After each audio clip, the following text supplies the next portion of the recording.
Então, tudo ficou muito mais dark. Adorei.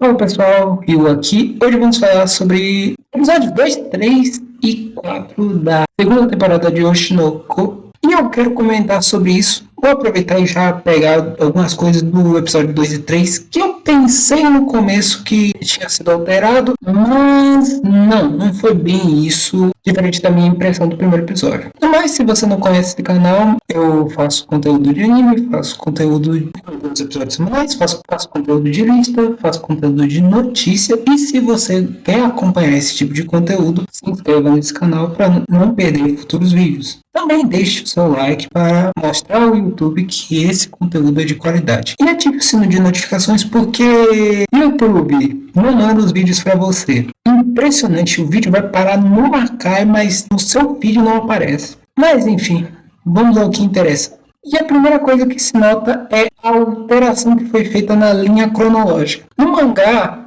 é seguido a cronologia desde quando o pessoal vai entrando para o grupo de teatro até o treinamento, propriamente dito. E essa parte foi alterada a ordem cronológica para dar um certo dinamismo na história. Lembra, no primeiro episódio eu falei que tinha algumas coisas que tinham sido aparentemente cortadas, e não é bem isso. Por exemplo, a introdução do Aqua e da Kana no grupo de teatro, mostrar que o personagem que estava o ator que estava no live action tá nessa peça de teatro, cada um mostrar o cara que é o ator fodão, que é premiado, que ele é desleixado no segundo episódio. Isso não tá no primeiro, porque foi alterada a cronologia para dar mais dinamismo, mostrar a cena da Kana e dele lutando. Então, uma coisa que é a primeira coisa que você nota nesse segundo episódio, e é a primeira coisa que eu tô corrigindo da minha análise do primeiro episódio.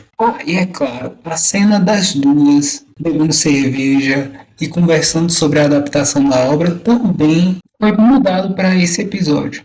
E aí, continuando a trama do anime, a partir do que eu falei no episódio anterior. A autora de Tokyo Blade reclama da produção como roteirista, dizendo que nada estava de acordo com as críticas que ela tinha dado. E o que provavelmente aconteceu foi um telefone sem fio, porque a autora não se comunica diretamente com o roteirista. Ela passa para o editor encaminha para quem está gerenciando a peça, é o cara de cabelo preto e branco, e esse cara passa para o roteirista. O roteiro passa a crítica da autora, que é bem mais explosiva, passa de um em um até chegar no roteirista, já tá com uma mensagem completamente outra, aí o cara vai consertar para outra coisa completamente diferente. E aí a autora fala, olha, e é um negócio, para adaptar a peça, a autora tem que dar um consentimento. E ela falou, eu não vou deixar que vocês façam, a não ser que vocês tirem um roteirista. E eles falam, mano, isso pode dar um problema, porque tem a questão de, pode ter multa. Aí ela falou, não tô nem aí, tira o roteirista. E aí o cara sai, a gente descobre que o roteirista, ele era fã de Tokyo Blade, ele leu o mangá desde o comecinho e, mano, ele fica arrasado, completamente arrasado, porque ele estava se dedicando para fazer um bom trabalho, uma boa peça.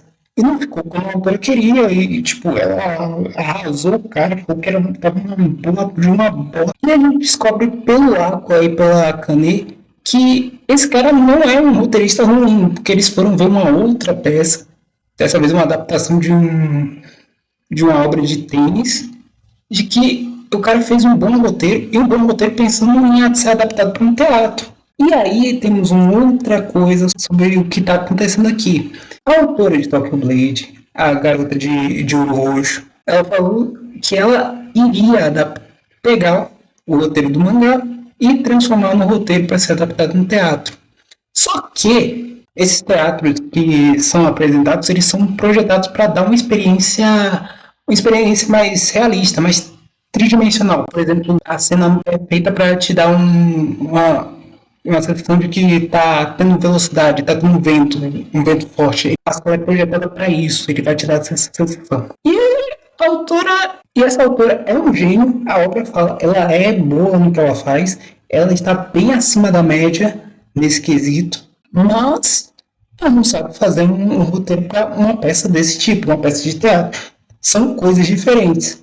Sabendo que vai dar merda, a Aqua e a Kane vão até a outra mangaka que é amiga dela, para pedir que ela ajudasse com essa questão.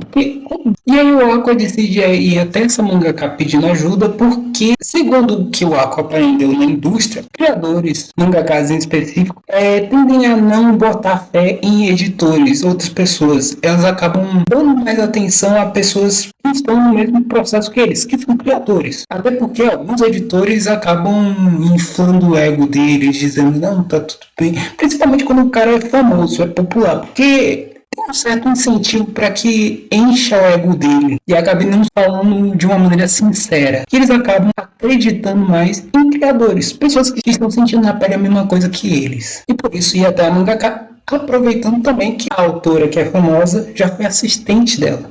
Embora que tem umas cenas aqui que é até pesado. A mina fala na cara que ela é um gênio. Mentira não é, né? Mas tava piadinha ela jogando na cara isso. Mas bora lá, bora com calma. Tem uma cena muito boa que essa mangaka ela fala o seguinte, que o editor tem dois trabalhos. Ajudar o mangá a ser um sucesso e o segundo é fazer com que o autor nunca desista da obra. Isso explica muita coisa. E no processo disso, alguns editores acabam se tornando babás dos autores. E quando o autor é popular, vamos dizer que eles inflam o ego demais. Essa mangá, a Yoriko Sensei, lembrei o nome dela, ela vai até a casa da...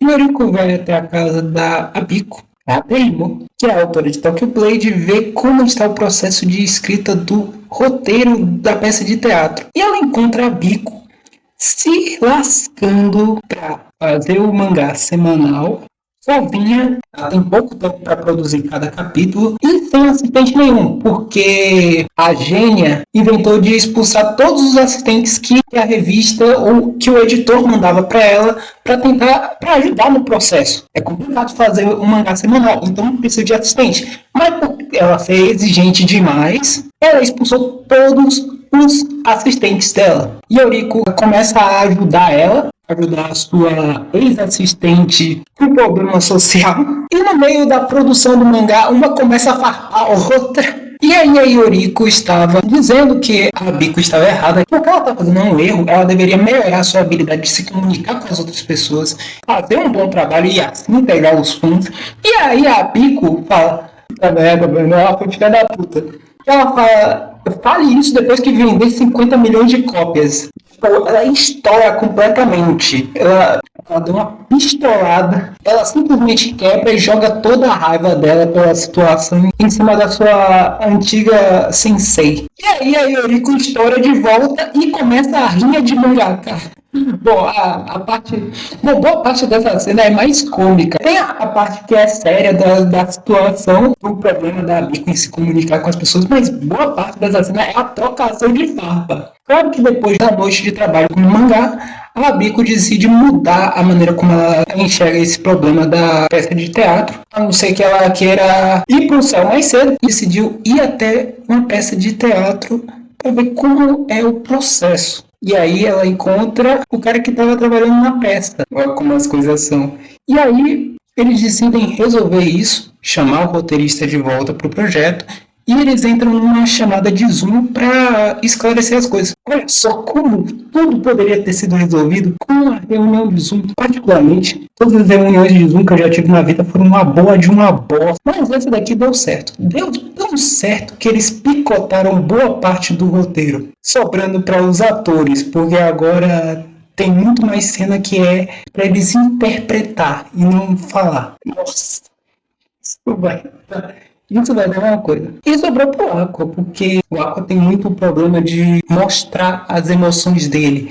E agora o papel dele precisa disso. E uma das cenas, inclusive, ele tem que chorar pela morte da personagem. A personagem que vai ser interpretada pela Kane. Como chorar? A especialidade da Kana, né? E a Kana dá a ideia de que o Aqua pense que a pessoa que ele mais ama está morrendo. No caso, a sua mãe. Só lembrando, o Aqua viu a própria mãe morrendo quando estava segurando ele. Uma coisa extremamente traumática. E quando o Aqua tenta pensar nisso, primeiro o Aqua tenta colocar pra fora emoções positivas. Ele pensa os momentos felizes que ele passou nessa vida com a irmã. E aí tem a cena que me chamou a atenção, a cena mais dark desse episódio, que é como se fosse a sombra dele, o eu do passado dele, cobrando ele pela morte da Ai. E aí ele passa mal, não consegue mais ficar no lugar, eles tiram ele de lá. Ficou uma cena excelente. Toda a parte do trauma, a Ai morta, o Aqua revivendo essa cena, puxando todo o trauma. Boa parte de Oshinoko, você fica pensando que o Aqua não tem sentimentos. Ele tem, mas alguns deles não são positivos.